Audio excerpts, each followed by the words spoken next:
এই যে শুনছেন, ভাতের সাথে আপনি কোন ডালটা খেতে পছন্দ করেন? মুসুরি নাকি মুগ?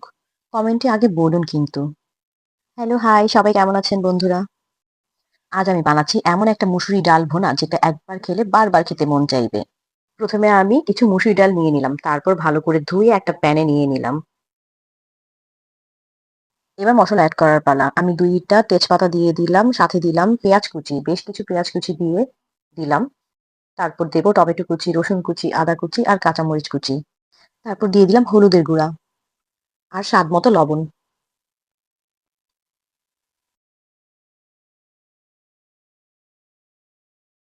তারপর এড করব রান্না করা সয়াবিন তেল।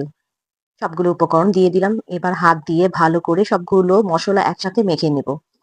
ডালের সাথে সবগুলো মসলা দিয়ে এইভাবে মেখে ঝেঁকে রান্না করলে কি যে মজা হয় ডাল ভুনা। আপনারা কিন্তু অবশ্যই বাড়িতে বানিয়ে খাবেন। আচ্ছা বলুন তো, এই মজাদার ডাল ভুনা যদি থাকে আপনার পাশে, আগে ভাত খাবেন নাকি ডাল খাবেন? কমেন্টে সত্যটা লিখবেন কিন্তু। সত্যি বলছি, এই ডালটা এমন যে মাছ থাকলেও মানুষ বলে থাক আজ ডালই যথেষ্ট। ব্যাস সুন্দর করে মাখানো হয়ে গেল। এবার কড়াইটা চুলাতে বসিয়ে পরিমাণ মতো জল দিয়ে দিলাম।